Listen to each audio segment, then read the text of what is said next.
ಕಥೆಯ ಎರಡನೆಯ ಭಾಗ ಇದು. ಕಥಾನಾಯಕಿ ವಿದ್ಯಾವಂತ ಅಸಹಾಯಕ ಹೆಣ್ಣು. ಅವಳ ಸಹಾಯಕ್ಕೆ ನಿಂತವನು ಕಾಲೇಜು ಓದುವ ಮೈದನ ಮುರಳಿ.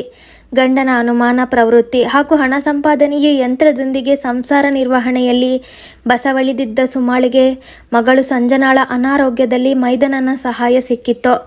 ಸಂಸಾರದಲ್ಲಿ ಗಂಡನ ನಿರಾಸಕ್ತಿ ನಿರಂತರ.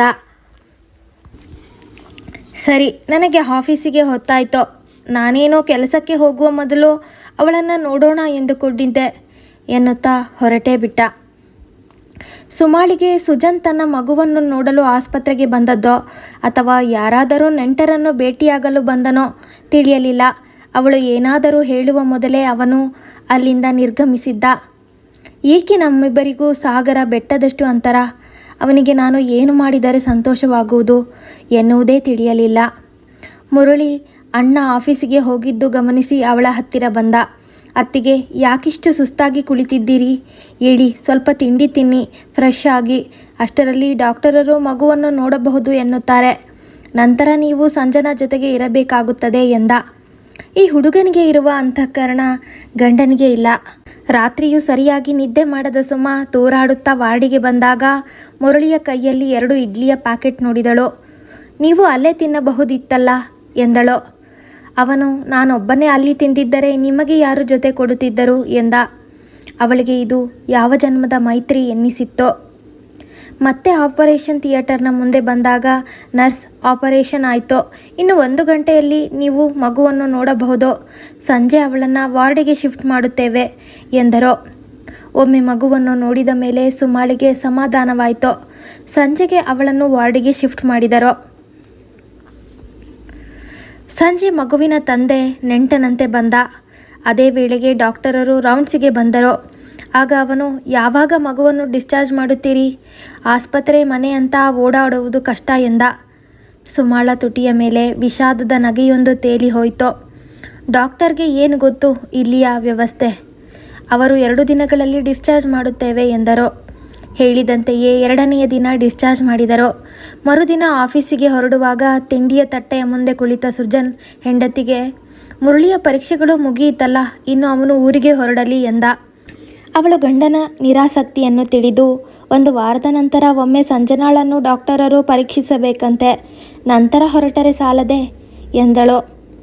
ಅಷ್ಟರಲ್ಲಿ ಅಲ್ಲಿಗೆ ಬಂದ ಮುರಳಿ. 2 ವರ್ಷ ನಾನು ನಿಮ್ಮಲ್ಲಿ ಇದ್ದೆ. ಈಗ ಮಗು ಪೂರ್ಣ ಗುಣವಾಗುವ ಮುನ್ನ ನಾನು ಊರಿಗೆ ಹೋದರೆ ಹಿರಿಯರು ಏನು ಹೇಳುತ್ತಾರೆ? ಡಾಕ್ಟರರು ಇನ್ನೊಮ್ಮೆ ಸಂಜನಾಳನ್ನು ಪರೀಕ್ಷಿಸಿದ ಮೇಲೆ ಊರಿಗೆ ಹೊರಡುತ್ತೇನೆ ಎಂದ. ಅದಕ್ಕೆ ಸುಜನ್ ಏನನ್ನೂ ಮಾತನಾಡಲಾಗಲಿಲ್ಲ. ಒಂದು ಸಂಜೆ ಇದ್ದಕ್ಕಿದ್ದಂತೆ ಸುಜನ್ ಹೇಳಿದ ಸಮಯಕ್ಕೆ ಮೊದಲು ಮನೆಗೆ ಬಂದ. ಮನೆಗೆ ಬೀಗ ಹಾಕಿತ್ತು. ಎಂದೂ ಈ ತರಹದ ಸ್ವಾಗತ ಅವನಿಗೆ ಸಿಕ್ಕಿರಲಿಲ್ಲ. ಇನ್ನೇನು ಸುಮಾಳಿಗೆ ಫೋನ್ ಮಾಡಿ ಕೇಳುವುದು ಅನ್ನುವಷ್ಟರಲ್ಲಿ ರಿಕ್ಷಾ ಒಂದು ಮನೆಯ ಮುಂದೆ ನಿಂತಿತ್ತು. ಅದರಿಂದ ಸುಮಾ ಮಗುವನ್ನು ಎತ್ತಿಕೊಂಡು ಇಳಿದಳು. ಹಿಂದೆಯೇ ರಿಕ್ಷಾದ ಚಾಲಕನಿಗೆ ದುಡ್ಡು ಕೊಟ್ಟು ಮುರಳಿಯೂ ಗೇಟಿನ ಬಳಿಗೆ ಬಂದ.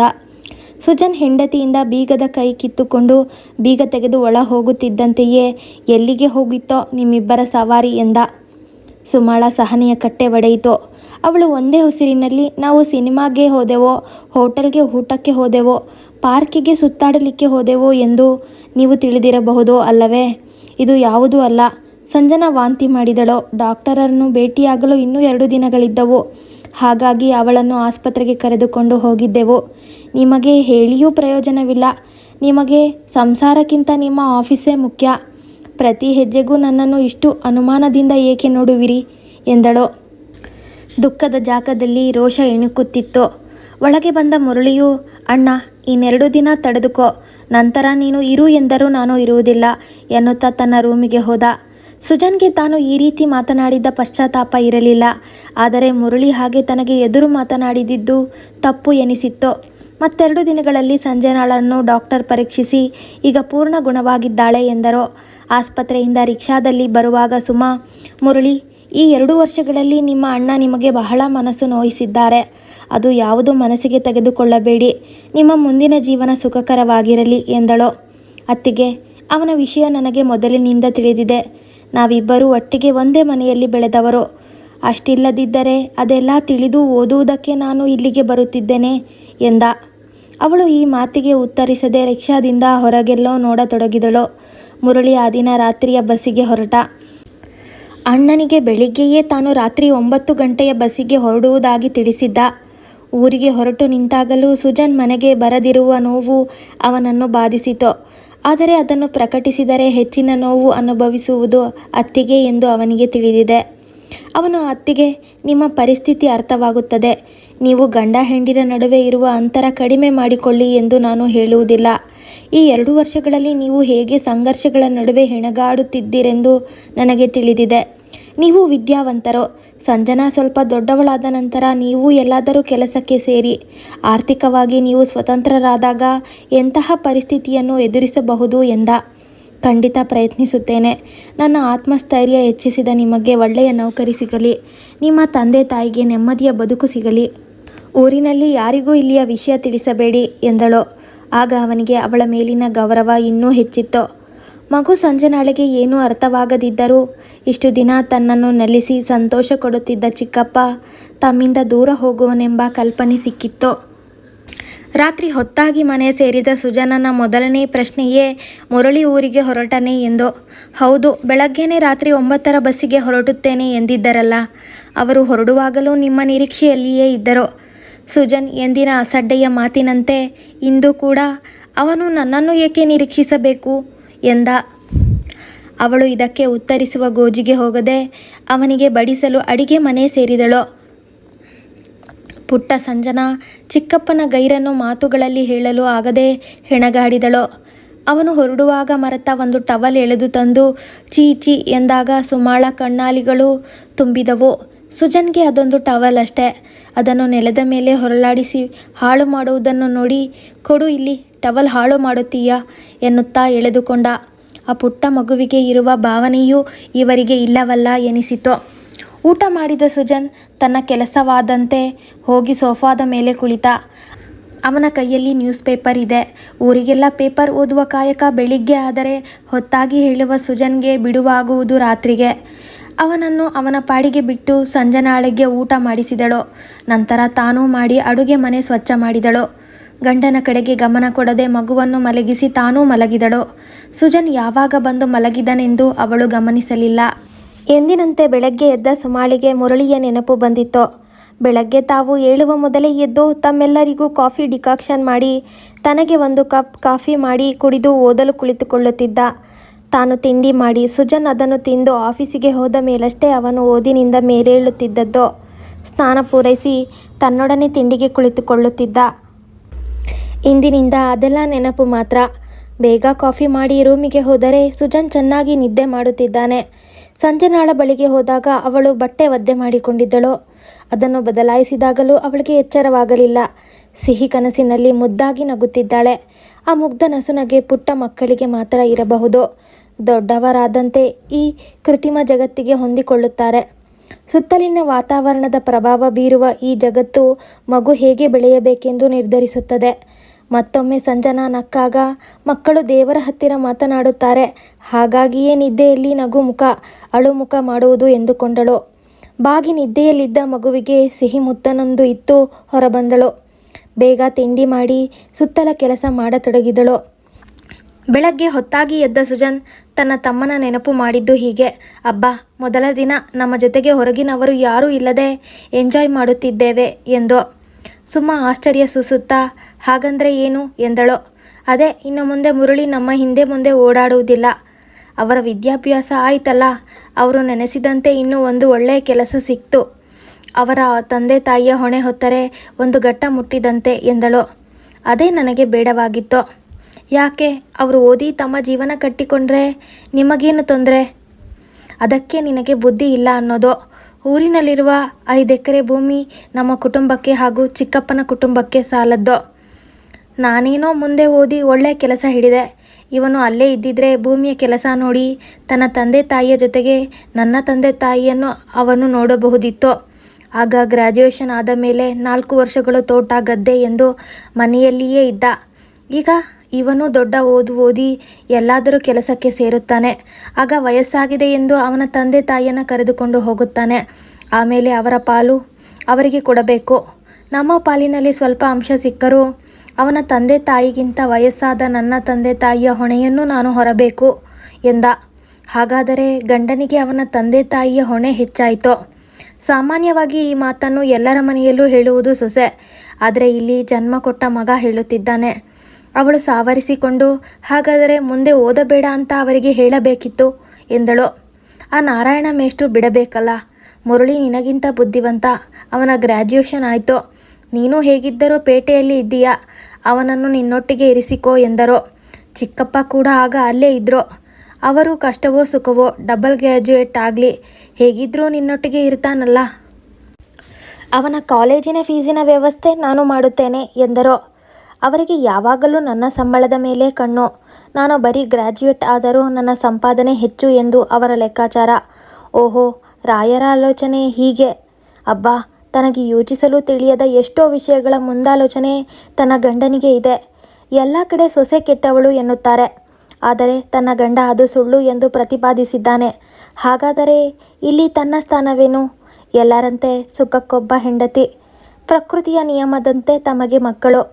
ಮುಂದೊಂದು ದಿನ ನಾವು ಈತನಿಗೆ ಹೊರೆ ಎನ್ನಿಸಿದರೆ ತಮಗೂ ಹೊರಬಾಗಿಲು ತೋರಿಸುವವನೇ ಎನ್ನಿಸಿತು. ತನ್ನ ಗಂಡ ಪದವಿ ಹೊತ್ತವನಾದರೆ ತಾನು ಡಬಲ್ ಗ್ರ್ಯಾಜುಯೇಟ್. ಸಂಸಾರ ನಿಭಾಯಿಸುವಾಗ ವಿದ್ಯೆಗಿಂತ ಮಿಗಿಲಾದದ್ದು ಒಬ್ಬರನ್ನೊಬ್ಬರು ಅರ್ಥ ಮಾಡಿಕೊಳ್ಳುವುದು. ಇವನೇಕೆ ಇದನ್ನು ಅರ್ಥ ಮಾಡಿಕೊಳ್ಳಲು ಸೋಲುತ್ತಿದ್ದಾನೆ? ದಾಂಪತ್ಯ ಜೀವನ ಎಂದರೆ ತಾನು ತಿಳಿದ ಮಟ್ಟಿಗೆ ಅದೊಂದು ಪವಿತ್ರ ಅನುಬಂಧ. ಹಿರಿಯರು ಗಂಡ ಹೆಂಡಿರ ಸಂಬಂಧವೆಂದರೆ 7 ಜನ್ಮಗಳ ಬಂಧನ. ವೈವಾಹಿಕ ಜೀವನಕ್ಕೆ ಕಾಲಿಟ್ಟಂತೆ ಜೀವನ ಪೂರ್ತಿ ಸತಿಪತಿಗಳಾಗಿ ಒಬ್ಬರನ್ನೊಬ್ಬರು ಆಧರಿಸುವುದು ಎನ್ನುತ್ತಾರೆ. ಆದರೆ ಸುಜನನ ಲೆಕ್ಕಾಚಾರದ ಪ್ರಕಾರ ಹೊರೆಯಾಗುವುದೇಕೆ? ಈಗ ಅವನಿಗೆ ತಂದೆ ತಾಯಿ ಹೊರೆ, ಮುಂದೆ ಒಂದು ದಿನ ಹೆಂಡತಿಯೂ ಅವನಿಗೆ ಹೊರೆ. ಅವನ ಜೊತೆಗೆ ತನ್ನ ಸಂಬಂಧದ ಅರ್ಥವೇನು? ತಮ್ಮ ನೆರೆಮನೆಯ ಅನಸೂಯತ್ತೆ ಅವರ 50ನೇ ವಯಸ್ಸಿನಲ್ಲಿಯೇ ಪಾರ್ಶ್ವವಾಯುವಿನಿಂದ ಹಾಸಿಗೆ ಹಿಡಿದರು. ಅವರಿಗೆ ಮಕ್ಕಳಿಲ್ಲ. ಆಗ ಅವರ ಪತಿ ವಿಶ್ವೇಶ್ವರ ಮಾವನಿಗೆ ಅವರ ಬ್ಯಾಂಕ್ ಉದ್ಯೋಗದಲ್ಲಿ ನಿವೃತ್ತಿಯಾಗಲು ಇನ್ನೂ 2 ವರ್ಷಗಳಿದ್ದವು. ಅದನ್ನು ಕಡೆಗಣಿಸಿ ಹೆಂಡತಿಯ ಸೇವೆಗಾಗಿ ಸ್ವಯಂ ನಿವೃತ್ತಿ ಪಡೆದರು. ಈಗ ಆಕೆಯ ಸೇವೆ ಮಾಡುತ್ತಿದ್ದಾರೆ. ತಾನು ಅವರನ್ನು 5 ವರ್ಷಗಳಿಂದ ನೋಡುತ್ತಿದ್ದೇನೆ. ಅನಸೂಯತ್ತೆ ಹಾಸಿಗೆ ಹಿಡಿದು 7 ವರ್ಷವಾಯಿತಂತೆ. ಈಗಲೂ ವಿಶ್ವೇಶ್ವರ ಮಾವ ತೋರಿಸುತ್ತಿರುವ ಕಾಳಜಿಯೇ ಅತ್ತೆಗೆ ಜೀವನ ಪ್ರೀತಿಸುವಂತೆ ಮಾಡಿದೆ ಎನ್ನುತ್ತಾರೆ. ತಮ್ಮ ಮದುವೆಯಾಗಿ ಬರೀ 5 ವರ್ಷಗಳಾಗಿರುವುದು. ಈಗಲೇ ತಾವಿಬ್ಬರು ಒಂದೇ ಮನೆಯಲ್ಲಿದ್ದರೂ ಅಪರಿಚಿತರಂತೆ ಇದ್ದೇವೆ. ಇದಕ್ಕೆ ಕಾರಣ ಏನು? ನಂಬಿಕೆ, ಪ್ರೀತಿ, ವಿಶ್ವಾಸ. ಅಂತಃಕರಣಕ್ಕೆ ವೈವಾಹಿಕ ಹಿನ್ನೆಲೆಯ ಅವಧಿ ಬೇಕಿಲ್ಲ. ಆ ಸಮಯದಲ್ಲಿ ಒಬ್ಬರನ್ನೊಬ್ಬರು ಎಷ್ಟು ಅರ್ಥ ಮಾಡಿಕೊಳ್ಳುತ್ತಾರೆ ಎನ್ನುವುದು ಮುಖ್ಯ. ಕಾಲಿನ ಹತ್ತಿರ ಏನೋ ಸರಿದಂತೆ ಆಯಿತು. ಯೋಚನೆಯಿಂದ ಹೊರಬಂದವಳಿಗೆ ಸಂಜನಾ ಆಗಲೇ ಎದ್ದು ನೀರಿನ ಲೋಟದಿಂದ ನೆಲದ ಮೇಲೆ ಬಿದ್ದ ನೀರನ್ನು ನೆಕ್ಕುತ್ತಿರುವುದು ಕಾಣಿಸಿತು. ಅವಳು, ಏಳು ಪುಟ್ಟ, ನೀನು ಎದ್ದದ್ದು ಗಮನಿಸಲೇ ಇಲ್ಲ. ಬಾ, ಮುಖ ತೊಳೆಸುತ್ತೇನೆ, ಹಾಲು ಕುಡಿ ಎಂದು ಮುದ್ದು ಮಾಡಿ ಮುಖ ತೊಳೆಸಿ ಹಾಲು ಕೊಟ್ಟಳು. ತರಾತುರಿಯಲ್ಲಿ ಸ್ನಾನ ಮಾಡಿ ಬಂದ ಗಂಡನಿಗೆ ತಿಂಡಿ ಕೊಟ್ಟಳು. ಅಡುಗೆ ಮನೆಯಿಂದ ನೀರು ತರುವುದರಲ್ಲಿ 2 ತುತ್ತು ತಿಂದವನಿಗೆ ನೆತ್ತಿ ಹತ್ತಿತ್ತು. ಲೋಟಕ್ಕೆ ನೀರು ಹಾಕಿ ಕುಡಿಯಲು ನೀರು ಕೊಟ್ಟು ಬೆನ್ನು ನೀವಿದಳು. ಆದರೆ ಅವಳ ಉಪಚಾರ ಅವನ ಗಮನಕ್ಕೆ ಬರಲಿಲ್ಲ. ಅವನು, ಅದು ಏನು ಅಂತ ತಿಂಡಿ ಮಾಡ್ತೀಯೋ? ಖಾರ ಅಂದರೆ ಖಾರ ಎಂದ. ಸುಮಾಳಿಗೆ ಇದನ್ನು ಕೇಳಿ ನಗಬೇಕೋ ಅಳಬೇಕೋ ತಿಳಿಯಲಿಲ್ಲ. ಗಬಗಬನೆ ತಿಂದು ನೆತ್ತಿ ಹತ್ತಿಸಿಕೊಂಡು ತಿನ್ನುತ್ತಿರುವ ತಿಂಡಿಗೆ ಬೈಯುತ್ತಾನೆ. ಅವಳು, ಇದನ್ನೇ ನಾನು ಸಂಜನಾಳಿಗೂ ಕೊಡುವುದು. ನೀವು ಹೇಳಿದ ಹಾಗೆ ಖಾರ ಮಾಡಿದರೆ ಅವಳು ತಿನ್ನುತ್ತಾಳೆಯೇ ಎಂದಳು. ನಿಜವಾಗಿ ತಿಂಡಿ ರುಚಿಕರವಾಗಿತ್ತು. ಅದಕ್ಕೆ ಅವನು ಹೆಚ್ಚು ಮಾತನಾಡದೆ ತಿಂದು ಎದ್ದ. ಸುಜನ್ ಆಫೀಸಿಗೆ ಹೊರಟು ನಿಂತಾಗಲೇ ಅವಳು ಹೊರ ಬಂದದ್ದು. ನೀನು ಬೇಗ ತಿಂಡಿ ತಿನ್ನೋ, ಮಗುವಿಗೂ ಏನಾದರೂ ತಿನ್ನಲು ಕೊಡು ಎನ್ನುವ ನಲ್ಮೆಯ ಮಾತು ಎಂದೂ ಅವನ ಬಾಯಿಯಲ್ಲಿ ಬಂದಿಲ್ಲ. ಅದನ್ನು ಈಗೀಗ ಅವಳು ಗಮನಿಸುವುದೂ ಇಲ್ಲ. ಅದೆಲ್ಲ ಮೀರಿ ಬೇಸತ್ತಿದ್ದ ಮನಸ್ಸು ಅದನ್ನು ಅಪೇಕ್ಷಿಸುವುದನ್ನು ಬಿಟ್ಟಿದ್ದಾಳೆ. ಎಷ್ಟು ನಿಧಾನವೆಂದು ಕೆಲಸ ಮಾಡಿದರೂ 11 ಗಂಟೆಗೆ ಎಲ್ಲ ಕೆಲಸ ಮುಗಿಯಿತು. ಒಂದು ಬಟ್ಟಲಿನಲ್ಲಿ ಮಾಡಿದ್ದ ಹುಳಿಯನ್ನು ಹಾಕಿಕೊಂಡಳು. ಸಂಜನಾಳನ್ನು ಸೊಂಟಕ್ಕೆ ಹಾಕಿಕೊಂಡು ನೆರೆಮನೆಯ ಅನಸೂಯ ಅತ್ತೆಯ ಮನೆಗೆ ಹೋದಳು. ವಿಶ್ವೇಶ್ವರ ಮಾವ ಅನಸೂಯ ಅತ್ತೆಯ ಜಡೆ ಹಾಕುತ್ತಿದ್ದರು. ಇದಲ್ಲವೇ ದಾಂಪತ್ಯದ ಸೊಗಸು? ಮಾವ ಸುಮಾಳನ್ನು ನೋಡಿ, ಬಾಮ್ಮ, ಇವಳಿಗೆ ಜಡೆ ಹಾಕುತ್ತಿದ್ದೇನೆ. ನನಗೆ ಇದು ಅಭ್ಯಾಸವಾಗಿದೆ, ಆದರೂ ಸರಿ ಇದೆಯಾ ನೋಡು ಎಂದರು. ಅತ್ತೆ ಸಿಟ್ಟಿನ ಸೋಗು ಹಾಕಿ, ಸಾಕು ಸುಮ್ಮನಿರ್ರಿ, ಆ ಚಿಕ್ಕ ಹುಡುಗಿಯ ಮುಂದೆ ನಿಮ್ಮದೇನು ಬಂಡ ಮಾತು ಎಂದರು. ಮಾವ ಸೋಲನ್ನು ಒಪ್ಪಿಕೊಳ್ಳದೇ ಇದ್ದಂತೆ, ಬಂಡತನವೇನೇ ಇದರಲ್ಲಿ? ನಾನು ಹೀಗೆ ಹಾಸಿಗೆ ಹಿಡಿದಿದ್ದರೂ ನೀನು ನನಗೆ ಶೇವಿಂಗ್ ಸ್ನಾನ ಮಾಡಿಸ್ತಾ ಇರಲಿಲ್ವಾ ಎಂದರೋ. ಅತ್ತೆಗೆ ಈ ಮಾತು ನೋವು ಉಂಟು ಮಾಡಿತು. ಅವರು ಬಿಡ್ತು ಅನ್ನಿ, ನೀವು ಯಾಕೆ ಹಾಸಿಗೆ ಹಿಡಿಯಬೇಕು ಎಂದರೋ. ಸುಮಾಳಿಗೆ ಈ ದಂಪತಿಗಳ ಸರಸ ಸಂಭಾಷಣೆ ಆಶ್ಚರ್ಯ ಉಂಟು ಮಾಡುತ್ತಿತ್ತು. ಮಾಗಿದ ಪರಿಪೂರ್ಣ ಮನಸ್ಸು, ಆದರ್ಶ ದಾಂಪತ್ಯ ನಡೆಸುತ್ತಾ ಇರುವವರು. ಹೆಂಡತಿ ಹಾಸಿಗೆ ಹಿಡಿದಳು ಎನ್ನುವ ವಿಷಯದಿಂದ ಮಾವ ಇನ್ನೂ ಹೆಚ್ಚು ಕಾಳಜಿ ತೋರಿಸುತ್ತಾ ಇದ್ದಾರೆ. ಅವಳು ಇವತ್ತು ಅತ್ತೆಗೆ ಸ್ನಾನ ಮಾಡಿಸಕ್ಕೆ ರಂಗಮ್ಮ ಬಂದಿಲ್ವಾ ಎಂದಳು.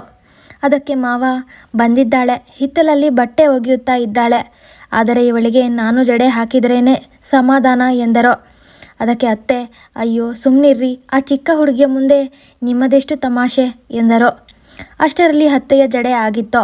ಒಳಗೆ ಹೋದ ಮಾವ 2 ಮಲ್ಲಿಗೆಯ ದಂಡನ್ನು ತಂದು ಒಂದು ಸುಮಾಳಿಗೆ ಕೊಟ್ಟು ಮತ್ತೊಂದನ್ನು ಅತ್ತೆಗೆ ನಾಜೂಕಾಗಿ ಮುಡಿಸಿದರು. ಇದು ದಾಂಪತ್ಯ ಗೀತ. ಮಾವ ಸಂಜನಾಳನ್ನು ಎತ್ತಿಕೊಳ್ಳುತ್ತಾ, ನೀವಿಬ್ಬರು ಮಾತಾಡ್ತಾ ಇರ್ರಿ, ಪುಟ್ಟಿ ಮತ್ತು ನಾನು ಅಂಗಳದಲ್ಲಿ ಆಟ ಆಡ್ತಾ ಇರ್ತೀವಿ ಎಂದು ಹೊರ ನಡೆದರು. ಸುಮಾಳಿಗೆ ತಾನು ಅಲ್ಲಿಗೆ ಬಂದ ವಿಷಯದ ನೆನಪಾಯಿತು. ಅವಳು, ಅತ್ತೆ ಸ್ವಲ್ಪ ಸೊಪ್ಪಿನ ಹುಳಿ ತಂದಿದ್ದೀನಿ ಎಂದಳು. ನೀನು ಯಾಕೆ ತರಲಿಕ್ಕೆ ಹೋದೆ? ಇವರೂ ಕುಂಬಳಕಾಯಿಯ ಮಜ್ಜಿಗೆ ಹುಳಿ ಮಾಡಿದ್ದಾರೆ. ಇರಲಿ, ಮಜ್ಜಿಗೆ ಹುಳಿ ಜೊತೆಗೆ ಈ ಹುಳಿಯನ್ನು ತಿನ್ನಿ ಎನ್ನುತ್ತಾ ಅಡಿಗೆ ಮನೆಯ ಕಟ್ಟೆಯ ಮೇಲೆ ಹುಳಿಯ ಬಟ್ಟಲನ್ನು ಮುಚ್ಚಿಟ್ಟು ಬಂದಳು. ಅತ್ತೆ ಹೊರಗೆ ನೋಡುತ್ತಾ, ಸದ್ಯ ಸಂಜನಾಳು ಈಗ ಪೂರ್ತಿ ಹುಷಾರಾದಳು ಎಂದರು. ಹೌದು ಅತ್ತೆ, ನನಗೂ ತುಂಬ ಭಯ ಆಗಿತ್ತು. ನನ್ನ ಮೈದುನರ ಪರೀಕ್ಷೆ ಅದೇ ಸಮಯದಲ್ಲಿ ಮುಗಿದಿದ್ದರಿಂದ ಅವರ ಸಹಾಯವೂ ಸಿಕ್ಕಿತ್ತು. ನಿನ್ನ ಮೈದುನನ ಪರೀಕ್ಷೆ ಆಯಿತಾ? ಒಳ್ಳೆಯದಾಯಿತು ಬಿಡು, ಸ್ವಲ್ಪ ಅವರಿಂದಲೂ ಸಹಾಯ ಸಿಕ್ಕುತ್ತೆ. ಅವರಾಗಲೇ ಊರಿಗೆ ಹೋದರು. ಅದೇನು ಅಷ್ಟು ಅವಸರ? ಫಲಿತಾಂಶದ ವೇಳೆಗೆ ಬರುವರೇನೋ. ಹಾಂ ಎಂದಷ್ಟೇ ಹೇಳಿದ ಸುಮಾಳಿಗೆ ದುಃಖ ಒತ್ತರಿಸಿ ಬಂದಿತ್ತು. ಯಾಕೆ, ಏನಾಯಿತು? ನಾನು ಕೇಳಿದ್ದು ತಪ್ಪಾಗಿದ್ದರೆ ಕ್ಷಮಿಸಮ್ಮ. ನಿನ್ನ ಮನಸ್ಸು ನೋಯಿಸಲು ನಾನು ಈ ಮಾತನ್ನು ಕೇಳಲಿಲ್ಲ. ಸುಮಾ ಅನಸೂಯ ಅತ್ತೆಯ ಬಳಿ ತನ್ನ ದುಃಖವನ್ನು ಹಂಚಿಕೊಳ್ಳುವಳೆ. ಇದಕ್ಕೆ ಅನಸೂಯ ಅತ್ತೆ ಮತ್ತು ವಿಶ್ವೇಶ್ವರ ಮಾವನಿಂದ ಸಾಂತ್ವನದ ಮಾತು ಸಿಗುವುದೇ? ನಿರೀಕ್ಷಿಸಿ ಮುಂದಿನ ಸಂಚಿಕೆಯಲ್ಲಿ.